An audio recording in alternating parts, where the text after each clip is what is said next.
Era.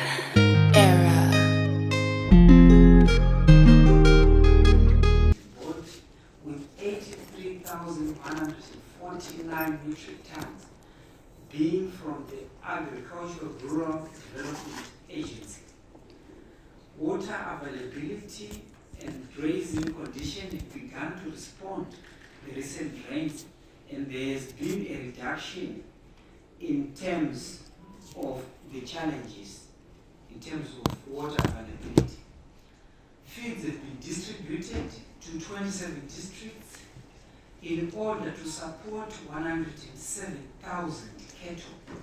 Communities have been mobilized to complement government efforts. Meanwhile, the summer plan aims to increase production of the 2024-2025 cereals to 3,274,000 metric tons from the 744,271 metric tons in the 2023-2024 season. The overall production volumes of major crops are expected to increase by 347%. The country expects to receive normal to above normal rainfall during this season, and farmers have already started planting the summer crops across all provinces. A total of 3,241,000 hectares is targeted to be planted in terms of the summer crops this season as follows: maize 1,800,000 hectares, sorghum 418,000 hectares, pure millet 275,000 hectares, finger millet 27,000 hectares, soybean 77,000 hectares, groundnuts 385,000 hectares, sugar beans 55,000 hectares, groundnuts 110,000 hectares, and African peas 93,500 hectares. Of the total hectarage, 635,584 hectares is targeted for the climate-proof presidential input supply scheme, the Pfumbuza Intwasa program, and the rest by CBZ, AFC, NMB, and other banks, and by the private sector and individual farmers. Meanwhile, the distribution of the presidential inputs, including cotton, has commenced. Progress with the silo expansion projects is on course at the following depots: the Kwekwe, the Mutare, Grey, the Mangura, Burwi, Timba Mills, Lupani, and Rutenga. On cotton, a total of 427,550 farmers will be supported through contract farming, with a target covering an area of 278,750 hectares. The target production for tobacco during the 2024-2025 season is 300 million kilograms. Currently, 120,963 growers have registered for the 2024-2025 season, which is 8% more than the 112,445 growers who registered during the same period in 2023.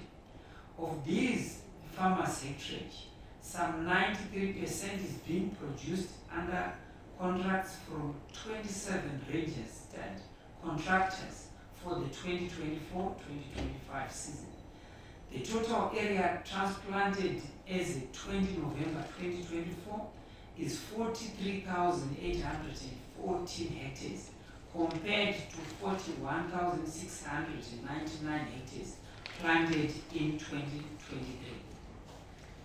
Cabinet considered and approved the public-private partnership project between the Ministry of Transport and Infrastructural Development and the Forbes Border Consortium on the upgrading and modernization of the Forbes border post which was presented by the Minister of Finance, Economic Development and Investment Promotion, Honorable Professor Mtuli Nyole, who is also the chairman of the Public-Private Partnerships Committee. As part of the Second Republic's drive towards modernization of the country's ports of entry, the Forbes Border Consortium is being contracted by the government of Zimbabwe for the upgrading and modernization of the Forbes border post in Manicaland province. The approval to implement the project is the second phase, following a full feasibility study conducted by the consortium and the ensuing validation process by the government of Zimbabwe. The Forbes Border Consortium will implement the modernization project under a design, build, finance, operate, and maintain framework. The financing arrangement seeks to promote a private sector-led economy to reduce fiscal pressure while leveraging on royalty payments during the project life. The scope of the project includes, among others, the following: the renovation of the border post buildings and infrastructure, the construction of new buildings, facilities such as way bridges, roads and parking lots, the enhancement, improvement and integration of ICT systems, significant improvements to traffic processing systems, and the construction of staff houses. The infrastructural investment is poised to generate positive growth in terms of improved control of traffic along the Beira corridor, the establishment of a preferred transit link to the SADC region, increased treasury collections through enhanced monitoring and collection capabilities, improved security and efficiency for transporters, and improved connectedness of Zimbabwe to the region, thereby positioning the country in a position to benefit from the African Continental Free Trade Area through faster movement of goods in the region.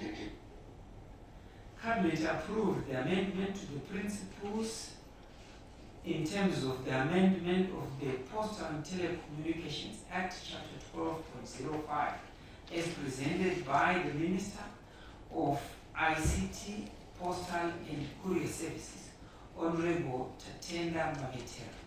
The amendment will ensure specialized expertise, operational efficiency, financial accountability, policy coherence, and alignment with global best practices in terms of the utilization of the Universal Services Fund. These factors will contribute to the effective management and utilization of the fund, ultimately supporting the goal of universal access to communication services in Zimbabwe.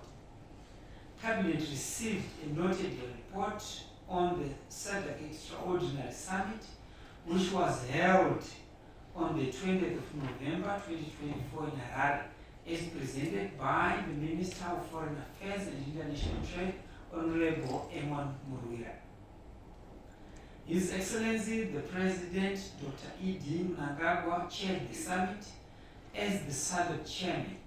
The summit was attended by heads of state and government from Botswana, the Democratic Republic of Congo, Madagascar, and Mozambique. Tanzania was represented by the President of Zanzibar, while South Africa was represented by its Deputy President, while also the Kingdom of Eswatini was represented at the level of Prime Minister. Angola, Lesotho, Malawi, Namibia, Seychelles, and Zambia participated at ministerial level. The summit considered also the report on the summit DRC, which also indicated that the mission had provided stability. The summit also noted the report submitted by the President of the Republic of Mozambique on the post-election political and security situation in Mozambique. The summit commended the SADC chairman, His Excellency the President, Dr. Idi Mnangagwa, for convening the summit and for the excellent facilities that were put at the disposal of the visiting delegations. I thank you.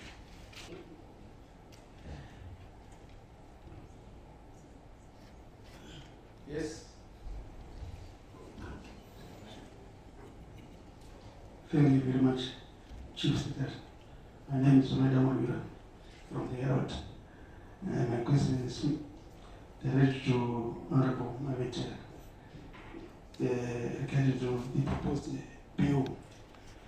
Basically, I want to find out what is the difference between the current legal framework governing the utilization of the Universal Service Fund with the proposed law.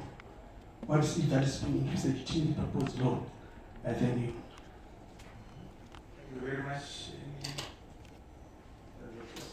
Chair, let me also thank Amaguna for also that question that he asked.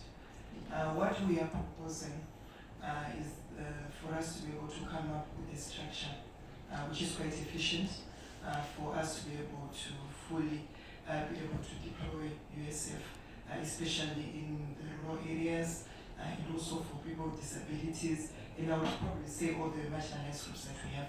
We also realized that it is also important from the last principles which were there. We realized that there was a provision which was there to then remove it from portions. So what we have really wanted is to be having is for us to continuously be able to have this. For this is international best practice.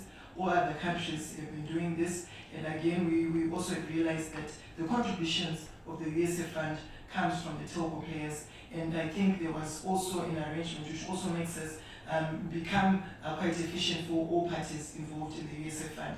We also have realized that it is quite important for also for us as a government to also look at us looking at operational efficiency, also looking at how best we can also make sure that the resources within the USF fund will also be implemented and also be distributed efficiently. So for us, we're just looking at us making sure that we utilize the USF fund quite efficiently, and also see how we can then be able to also beef up the current USF board so that at least it is quite efficient. Thank you. Thank you very much. Any questions or college today? Anyone? The burning question or burning issue? Yes. My name is Chabata from New Zealand. My question is directed to the Minister of Lands. According to this brief, presidential input distribution has commenced. I just wanted to find out how has been the coverage so far, and probably which areas, and also maybe a follow-up to that. The country has received a bit of rains in the past few weeks. Maybe he could update the nation on in terms of planting, if farmers started doing anything since we are getting ready for the 2024-2025 season. Thank you. Across the country. Thank you, Minister.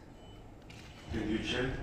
Certainly the Meteorological Services Department predicted that we would have normal rainfall season, and we've had widespread rains throughout the country in the past 2 weeks, which is boon for farmers. The planting is commenced across the country. A few areas that have not received sufficient rain to start planting, but these are just isolated patches throughout the country. So farmers are excited coming from El Nino ravaged drought season, perhaps the worst in 43 years. So this is the whole sector is mobilizing resources, particularly for the presidential input program.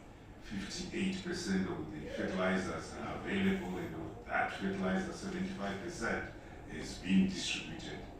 90% of the maize seed has been received, and of that, 80% has already been distributed. Similarly, for cotton inputs, we have received over 80% of those inputs, and distribution is ongoing. So it's countrywide. Farmers are naturally excited.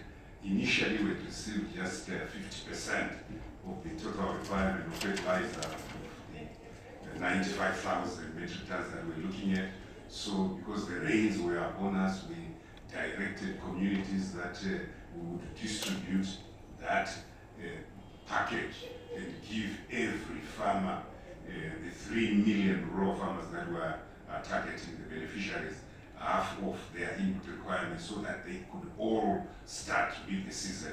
And we've seen that communities have actually mobilized and have commenced planting, which we will be able to give the updates on the actual planting progress in the near future. We have the teams out in the provinces that are collecting that data. Thank you.